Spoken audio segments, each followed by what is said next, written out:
So yeah, a small introduction about myself that I'm a filmmaker by profession, and hence like I've lived in Mumbai and worked in films for almost a decade. And finally, after working and enjoying my life, like a fast-paced life there, so hence decided that I need something slow. Like I can't keep doing that for the rest of my life. I would only be able to function unless and until my health is in my own hands. So hence decided to take a step for mental peace first, then the physical, and yeah, something that a life which is more grounded, more connected, and something that shares like three ethics that I really follow in life, which is earth care, people care, and fair share. Yeah, so yeah, think like I'm having my own farm, and it's a great thing to have, and I'm really enjoying my life here. Will soon complete 4 years, and this 4 years, like I really don't know how it went by, and I'm really grateful that I have chosen this life, and I feel that every day.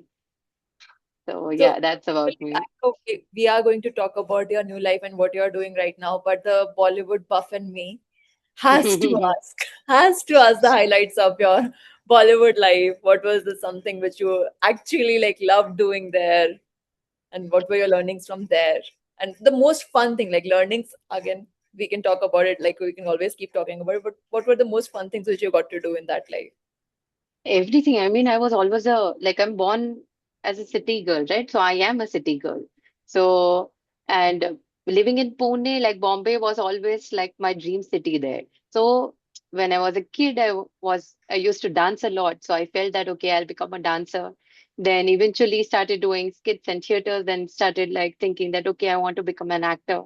Then I went to Bombay, and when I actually saw the whole competition in that world, then I'm like, oh my God, it's like too much work and too much dedication is required there to keep working in that whole genre. And then finally figured that more than in front of the camera, I'm actually enjoying my work behind the camera.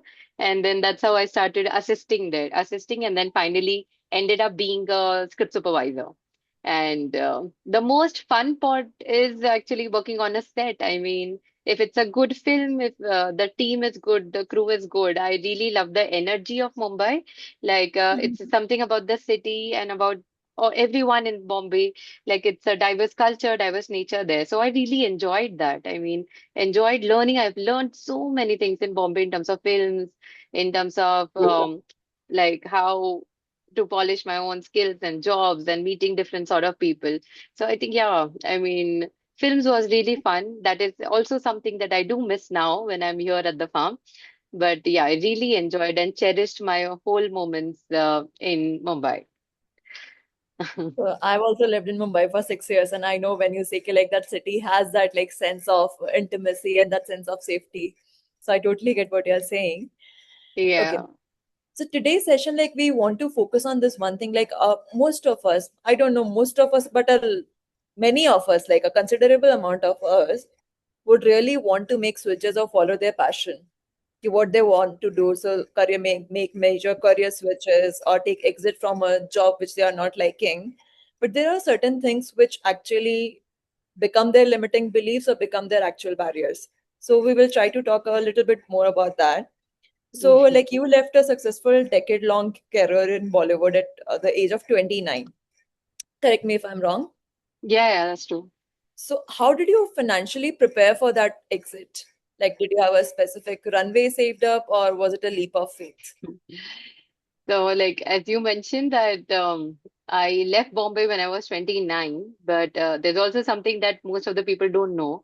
I also started earning when I was 15. So that's very young. Yes, I started working as a freelancer when I was 15 years old.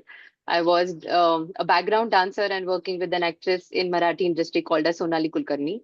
So, so money was something that I knew that if you want to continue doing what you need, what are your hobbies, or if you want anything, an extra pocket money, I always knew that then you gotta earn it, because then again, coming from a middle class background, like the parents could only be able to give you limited things. the extra needs that you want, that's something you got to earn it. So that's what I always had in me when I was a teenage. So I started earning from 15, but then I really enjoyed till when I moved to Bombay. I used to earn and spend most of the money unless and until, I mean, yeah, one of my friend introduced me to the whole concept of mutual funds and about yeah, investing a lot of money there. So by that time it was already not late, but yeah, still that early to me. But yeah, I mean, the journey of investment really helped me to reach where we are today and could afford all of this So what when we did are you doing. start investing? Like, what is? Investing, Hmm. yeah, investing I started in 2018. Okay, and what has been your investment philosophy? So I'll tell you one quick small story. So we after the shoot, we guys were traveling. So one of my friends, so we wanted to live in Delhi. So the same friend whose father's is into mutual fund and he helps in people to do mindful investment. So I went there, and when I went there, so uncle asked me, "Beta, how much did you save?" I'm like, "Uncle, little bit. I mean, I don't have a lot of savings, but like little bit." He said, "Why? Why aren't you saving?" I said, कुछ बचता ही नहीं है, मतलब जो भी आता है rent चला जाता है या बेसिक खर्चों में निकल जाता है, और जो बचता है उसमें ट्रैवल करते हैं, उसके बाद भी जो बचता है फिर वो सेविंग में जाता है. Then he said, "Oh, no one taught you this, but this whole funda of you saving this amount is wrong. That's not how it should be. If you get the money, first is that thing that you need to keep 1% aside, which is like you'll do the savings first, and then in the rest, then you distribute that money into various sectors and then you manage your whole month." So I said, "Oh, okay." So he said, Ki, "Okay, do you want to start investment? Then I can help you guide it." And I knew that it's still going. I was already working by that time. So I said, "Yeah, I mean, I can start investing." I said, "But how much monthly should I start investing?" He said, "Okay, can you give like 10K?" I'm like, "No, no, too opportunistic. I mean, too optimistic that goal is. I don't think I'll be able to give that much amount in the beginning." So he said, "Okay, can you just give me 2K a month?" I said, "Okay, that sounds little decent. Maybe I can do this." Then he said, "Okay." Then slowly I started putting, he got me enrolled to this whole with fun bazaars and everything. My friend Ashmika, she really guided me with all of this journey. And I didn't have to do anything. It was an automation. Every month I used to get a message and that much money used to get deducted from my account. So that's how I started. First with two, then with five, then with 15, then 30. So that's how I increased my goal as and when I started getting more experience. And it started backing up. And I didn't even open ever to check ki how much money I have saved there or anything. It was just like a blindfolded investment. I kept doing it. And yeah. And when the time was right, and yeah, I mean, that money really saved my life. So I had like pretty similar experience. So before that, I again was a person who wanted to travel. So however my salary would be, I would travel for sure. I will budget for that. But and if there was some money left, like from the first job, even there was no money left. But then I started like investing in mutual funds, and I just Googled best mutual funds. And just I started putting like these two k in all of those, like picked five, and I started doing that. But when I joined my investment job in 2021, so I was with Equitas Investments earlier, and there, like my boss, the fund manager, he would just say, "Ki everyone has to invest. I will not even like give you more money if you are not able to show that you are able to save and invest." Mm. And that kind of discipline, like actually, and that kind of motivation, like made my foundation for live gracious. So I am really like always grateful for that learning. So I hope all of our audiences also get to know that your freedom comes from your own discipline and you have it in your hands. However small you start as early as possible, and then you can make all your dreams come true. So, like buying barren land is one thing, but like you made it into a food forest, which is kind of a like miracle in itself.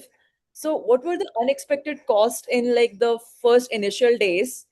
Because Rashi was telling me that you were living in a tent also in the earlier days. Yeah. So, how was Yeah. that experience? And what were like experience also, and what were the unexpected like cost or something which keep coming up in the initial setting up part? Setting up as in terms of barren land to the farm, you're saying? Yeah. Yes. So, main, it's like once you have a land, it's like half of the battle is there. Like you have won half of the battle.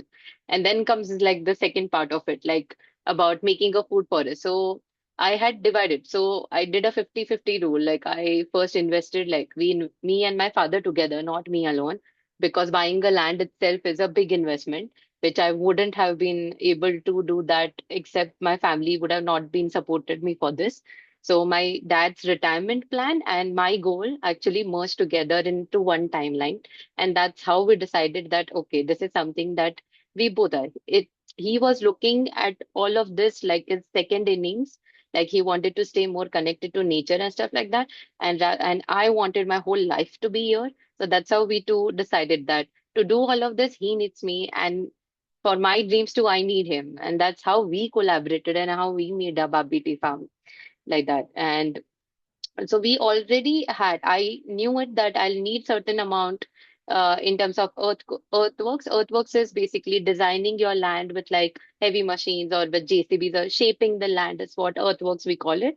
So earthworks was A, and the B was like basically getting the electricity was little tough, which we were not prepared of by that time, that how much it would cost.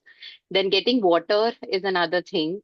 Then yeah, and then any other equipment like in terms of house or everything. I mean the material, like the way they are going to reach to your property, that's also another cost.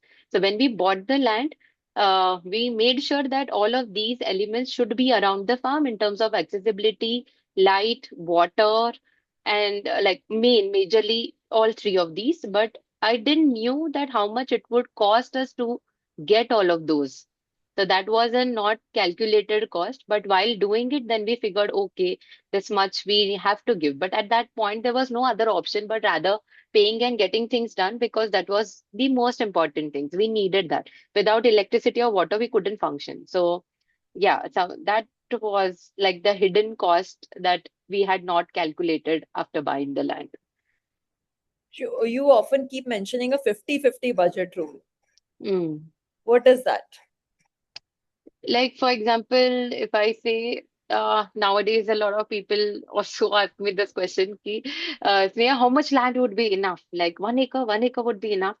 I always give them this answer that only by how much you will be able to take care of that land. Because that size of the land, it doesn't matter.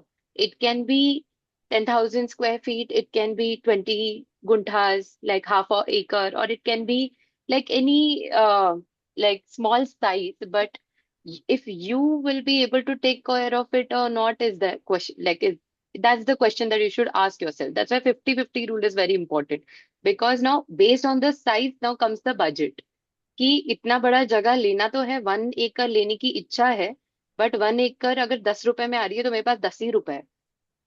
You're getting it. But if I spend all of those 10 by just thinking that I'm going to put all of this 10 rupees in buying that 1 acre of the property, then what am I left with for the earthworks or rest of the development which is going to come with the land? So it makes no point. So when we divide 50-50, so when I know I have 10 rupees, why would I invest into 1 acre plot? Rather, I will ask for like half an acre. And then the rest 5 rupees, in that I'll get it for 5 rupees. And the rest 5 rupees, I'll keep it for the development purpose in terms of earthworks, in terms of plantation, or whatever is the priority. I'll set those priority list and then I'll slowly start investing that money stages wise, which will also get us the money back. So that's why I always say that 50-50 rule is very important. So, like this, you learn from your own mistakes, or like this is something which you have always led your life with? Because this is coming from that question that if you were starting this Baap Beti farm today, and with the knowledge you have today, where would you have spent less earlier and where would you have invested more in your own Mm, experience? Like now, in retrospection, all of us yeah. get to understand a lot more. Yeah, with this, like I like to say, I would have spent less in unskilled labor. That is the main thing that I went wrong with, like because I had that excitement of doing everything by ourselves, like even the construction, like building the house with the local contractors or doing anything by hiring local villages or everything, but they didn't understood the skill, what skill is required to do that. So I wanted to save little money there, like 1 रुपए बचाने के चक्कर में 5 रुपए खर्चा हो गए. So Hmm. that वो हो गया. So yeah, I think now that I think back, I Don't be penny nothing. foolish and rupee like be penny. Don't be penny foolish and rupee wise. Correct. And also small things like, for example, it will it will be expensive in the beginning, but I rather feel it's better to wait than collect the finances and then go for a permanent solution. But don't go for shortcuts. Like don't go for a temporary solution because then that will definitely land you up in the same situation, same scenario again and again and again, and it goes like a never-ending loop. So now that we know, so that's why I come up with these workshops that whatever mistakes we have made, like you guys should not do it whenever you guys want to opt for such of a life. So yeah, we try to guide them with all of our mistakes because there were plenty. Okay. Okay, so like farming is like mainly seen as a male dominated field in rural India. So like how did the local women in the community react to you? Was there a Yeah. specific moment where their native knowledge like saved you from a costly mistake or helped you grow your business faster? Mm, like there's a very thin line. I mean, in the villages with like small setups, it's like they have to contribute it equally. But was the sad part that the male guy has been paid little extra and the female is been paid little lesser. Like if the male guy ka salary is 500 ruपया, the female labor will get only 300. So, पे but parity वहां भी नहीं है. नहीं है वहां पे भी नहीं है. Yes, but what I have observed that majorly in the village that we have the farm, it's majorly the woman who does the work because yeah, all the males they are kind of done with the life, I guess, so they don't want to step out and do any sort of work, but it's the women who tend to go out and do a lot of work there in the fields. Now we also have a lot of women who work with us, the our old cook Shitaka, now we have Kaku, so all of the women we are, and I feel nice to work around them with them. And of course, I mean, their knowledge is really so they don't know that it is knowledge. Okay, but for us, it is knowledge because for them, it's the life, right? They have lived there for the rest of their lives. So, whatever they say about the climate, about the weather, about the nakshatras, about the seasons changing, about the pests changing, or about the crop cycle, or anything, right? So, those people doesn't know it in that sense that, okay, I have this knowledge, but they will just share it with you. But our job is to ask them the correct question so that the correct knowledge has been you should get that knowledge. So I always have eaten up a lot of heads in the villages, including it's a Dadaji, it's a Baba, like an old person in the village or an old Ajji in a village. So I'll always go, I'll always follow them. I'll ask them a lot of questions. की आजी असं का? मग ह्या महिन्यात काय लावतात? अच्छा, what are you growing? So I used to ask them a lot of questions in which they used to answer me. First, so they literally thought that I'm little crackhead, that I've left city and I've come here to the village and want to do something, and I'm not even listening to their opinions or anything that they want me to do there. So I'm like, you guys have done enough. आपके लिए काम नहीं कर रहा है ना. So let me do it my way. So everyone believed that I'm a crackhead till 1.5 year at least, unless and until they started me growing a lot of veggies there, a lot of fruit trees getting registered there, and all of that. Then suddenly, like they started coming and visiting our farm, and they started seeing कि अरे बाप रे यहाँ पे तो strawberry भी उगाई जा रही है. Oh my God, they are growing so many herbs. So when that started happening, then they started questioning themselves कि how is she able to grow all of that and why are we growing all of this? So when that thing changed, so I think more than me explaining them everything, the result was enough. So yeah, I didn't try to change them or I didn't try to convince them. I think my actions were enough for them to know that okay, something's new, something is happening here. So the thing where you said ki like they thought like they looked at it you as a crackhead because village people do not understand and us Yeah. most of us city people who are just sick of the life we are just always romanticizing the farm life or the slow life, the Mm. village life. So that I guess gap is always going to be there. So like for me also like it sounds like a romantic dream only because for me farming doesn't always sound like a viable business. I come from a farmer's family, so I am a Jat, and Jats are farmers. Hmm. So whenever people ask me, "Oh, you are Jat, you must be from Haryana, you must be from Punjab," so I tell them Jat are farmers. In every state there are farmers. So the local farmers of that place are Jats. So I am from that background. Still, I feel like because maybe the exposure wasn't there, that farming is not always a viable business. So, but you actually like turned the story around.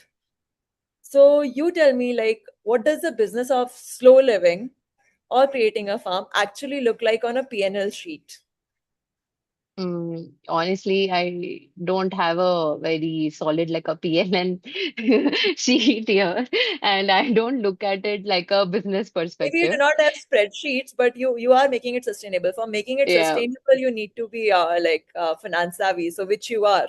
yeah, You do not and give yourself much credit, but think deeper. yeah, and with, I mean, all of that, I never looked at as a business, honestly. I mean, being sharing my heart out there, like I always feel that I wanted this life. I needed to slow down in life, and that's what I have created there. And people who visit there comes to live a day, like comes to spend their day with us, like how our routine is there at the farm. So apparently, whatever we earn, if that helps us sustain the farm, I have no goals of like earning lots and loads of money, but it's just like whatever my needs, basic needs are there. If that's been getting fulfilled, and I am happy with the life that we are obtaining obtaining there. Yeah, it's majorly about that. I never looked at like a business perspective. I mean, yes, I mean there are few friends and now we are making a team and everything. But for me, it's always majorly about a change in a lifestyle. But this change in your lifestyle, you have somehow made it sustainable because now you have like over 100 of bookings a year. So something has worked out really well. Like what is the like kind of discipline which has worked out really well there? I think it's my Or work, like honestly, yeah. it's my knowledge of filmmaking, I guess, because the storytelling is quite honest and I don't share everything what's only green. I also give a lot of reality checks to people. I tell what honestly will work and what will not work. So I make all the content which really makes I don't like makes me honest there. Like I don't want to give any false information or I don't want to get into people by saying, "Oh my God, this is so nice, it's so dreamy and everything." So there should be someone who also talks about the opposite side of it. So that's what I did. I mean, a background into films. So that's how I started shooting and making a lot of content in terms of farm and shooting what's going at the farm and what I am doing like that. So it was just like I needed a platform where I can keep putting up things to look back, then it's a great thing, no? Because by walking in one small path, then you don't realize that how far you have come.